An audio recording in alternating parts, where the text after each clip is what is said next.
Brought to you by Lister Pros TV, streaming from Tempe, Arizona.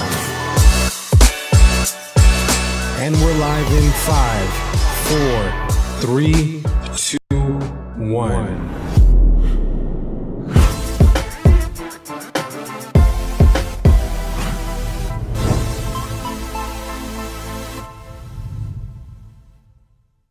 Hey guys, Jordan Nielsen here, host of Real Estate Pros on Lister Pros TV. Today we're in Tempe, Arizona, in our studio with Diana Rickenbaugh of Coldwell Banker Residential Brokerage. Thanks so much for taking time out of your day and joining me on Real Estate Pros. Thanks for inviting me. Awesome. So for those watching that don't know who you are, we'll give you a couple minutes to introduce yourself. Sure. I'm Diana Rickenbaugh, like you said.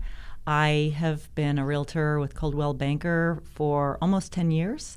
I work out of the Fountain Hills office and to some extent out of our Scottsdale office in the Gainey Ranch area. Awesome. So you said 10 years in the business. What interested you in getting into real estate? Well, I was actually an investor, a real estate investor, and right about the time when the market started to tank, I was like, you know what? I need to do something a little broader than just this. And I also thought it would help me understand what I was doing as an investor better. Right. So I got my real estate license, and I liked it so much that I decided to become a realtor. And the rest is history. The rest is history. Mm-hmm. So 10 years in, obviously you started at a great time, right? Was it 2008? No. It was trial by fire, 2009. Oh, 2009, oh, right. The market was free falling, and there were so many listings, close to 60,000 listings. Oh, wow. In the metro area. Couldn't sell a house, huh? Couldn't, nope. It was difficult. A lot of rentals. People couldn't buy, bank foreclosures and so on. It was trial by fire. Yeah, and I remember back then the market was almost like fear-based, because it's like dropping. You're like, if I buy now, it's going to drop some more, right? Yeah. Because how far it dropped. Yeah. I had clients that were, week to week lowering their budget. Let's go look at properties. Well, now I really only want to look at something for $160,000, and I'm like, $160,000, I won't find anything in that price range. Well, sure enough, there was plenty, know, and down and down. So how has that aspect of the market changed? Fast forwarding now to 2018. Mm-hmm. Well, a lot of those homes that were that price then, the lower priced ones are, double or more of what they were. And I had clients that made out really well, that were buying. I had a client that bought a house for $90,000, and she doubled her money. No, it's $85,000 in Mesa. And 2.5 years later, I helped her sell it for double. Oh, man. So, and then she became a repeat client and built her wealth that way. A very nice young woman who now has a family, and, so I saw people who were able to take advantage of that situation, Mm-hmm. It was nice.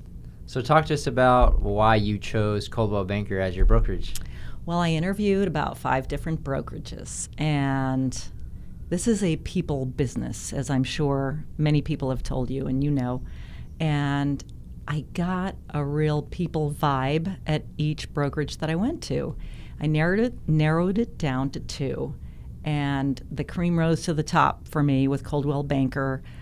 With the Scottsdale office in particular at the time, the broker was incredibly dynamic, if I can say her name. Sure. It was Jordan Nielsen. And she was so much fun. There was a lot of fun in the office, even though it was turbulent times. And I was like, there's a lot of life here. I feel good about being here. And the programs they offered really resonated with me. They had a mentor program and all that. So that's why I went with them. Awesome. So where do you see the market today?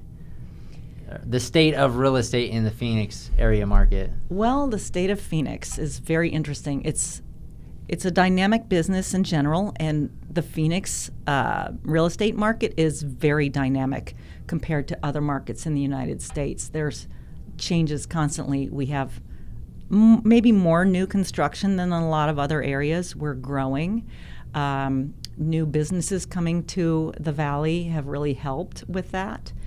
I will say I'm finding that the luxury market has not caught up and is a little soft in that respect. And I specialize in the luxury market. Right. Because I've been out to a few of your listings. There are some gorgeous houses. I'm sure you service all kinds, but I've seen some of your gorgeous listings. I work all price points, but most of my listings are in the luxury market. So, So I know there's real estate agents that want to get into luxury. Is there anything to getting into that type of market? Well, and with Coldwell Banker, we actually have a certification program. It's called Coldwell Banker Global Luxury, and we get extra training and testing and things like that to be in that program. And we offer kind of enhanced marketing for our luxury clients. And the definition of luxury depends on what marketplace you're in. The price point, where does that start? So. And I really like your guys' signs for the global luxury. Yeah, they're black. Yeah, they're with black. White lettering, very clean and sleek. Yeah. And we have a big magazine for that. In fact, Coldwell Banker publishes its own proprietary magazine called The View, which we've been doing. And then we have one, it's called Homes and Estates, which is for really the ultra-luxury homes. Gotcha. So what are your main business drivers now? In terms of what? Like referrals, open houses. What are those things that you do that drive your business? Referrals. And I stay in touch with past clients. Sometimes they don't want to stay in touch with me necessarily. Why are you calling Diana? But I do some client events that are, small but fun. Sure. And I do a lot of relocations. Also, I'm a certified relocation agent, and there's only so many of us that are. Again, we have special certification, testing, and training. So I really enjoy working with relocation clients because I've moved myself quite a lot. From state to state? From state to state. So what are some of the distinct dynamics of relocating? Is it like customers will fly in to try to find a house and you only have like 5 hours because they got to fly back and you're trying to show up property? It's actually sort of a long but compressed process. They many times don't even know that they want to accept a job. So I take them on what's called a familiarization tour, a FAM trip, and show them different areas of the Valley based on what they've told me they're interested in when I interview them. And I just give them kind of a big, broad brush about areas. And then they might decide whether or not they're going to take the job and then work with me. So it's a big funnel that gets narrow. Once they accept the job, in maybe 2 months, they have to buy. And they typically tend to look at a lot of areas.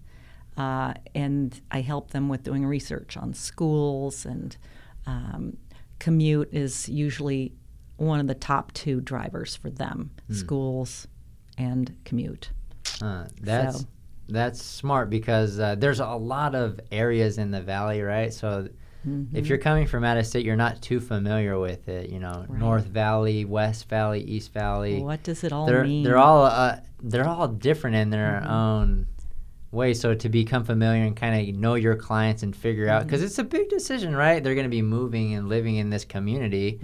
Make it a community that they actually want to live and stay in. And sometimes their family might be a little bit on the bubble about whether or not they want to come too. There's some fear, maybe a little anxiety, especially if they have kids.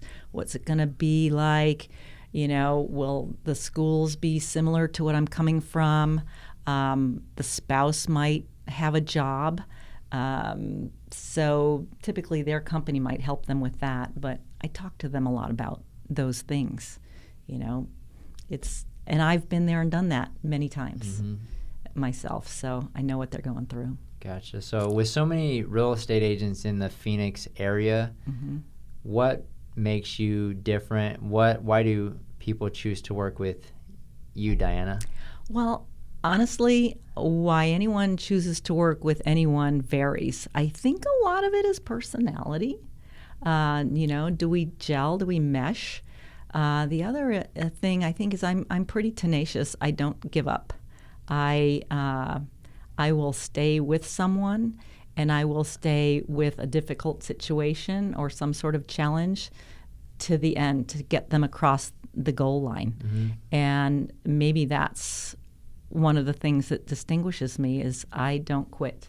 I keep going, and I try to get into the client and listen very carefully to what they're saying to me.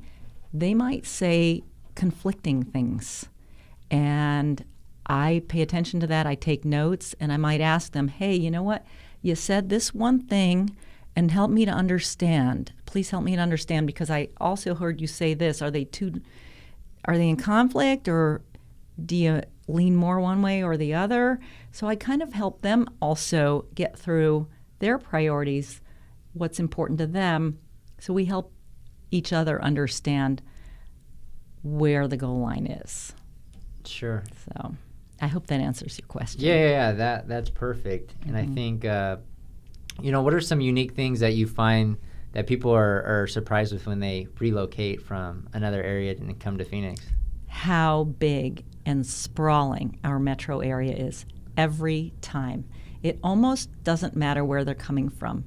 I've had clients come from LA, from Chicago, New York, and they just can't grasp how far apart the towns are, the cities in our metro area, just in Maricopa County. They'll say, oh, I'm interested in this property. I'm like, well, that's in Ahwatukee, okay, but your work is 30 miles from that. Are you okay with that? Oh, I didn't know it was that far away. So it's kind of up to me to keep them guided as to, again, based on the criteria they're telling me, to gently say if something might be conflicting with some really important criteria for them.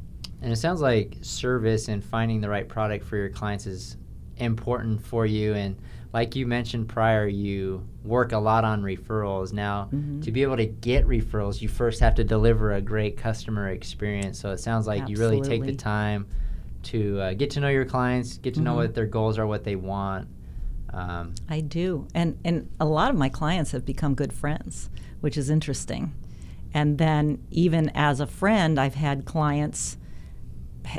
multiple transactions with them, and I hate to use the word transaction because it's not just a transaction, it's a relationship, and I just kind of help get them, again, across the goal line every time they want to sell or buy real estate in our area. So, anyway. The referral thing is very, very important in our business. That is the best way to get a solid client that you're pretty sure is going to be a good fit. Right, and you mentioned... on both sides. Yeah, you mentioned you work out of Fountain Hills. Are you out of the Fountain Hills office, but you also cover Scottsdale, or what area geographically in the valley do you cover? Well, again, because I do a lot of relocation work, Fountain Hills, Scottsdale, Cave Creek, Mesa, Gilbert, and Chandler are my prime areas, with Scottsdale and Fountain Hills being the core. Gotcha. So if somebody watching this is interested in reaching out to you to help them buy or sell a home, how do people get a hold of you? Well, they can call me. They can stop by the office or email me. Do you want me to give out my information? Go ahead. Sure. My phone number is 480-263-3649. I never turn it off. I always answer my phone and text. You can text me. My email is Diana, Diana, at DianaRickenbaugh.com, and that's DianaRickenbaugh.com. Hey, you got it down. It should be on the screen. So awesome. Well, thank you so much, Diana, for taking time and joining me on Real Estate Pros this afternoon, and we will see you guys on the next episode.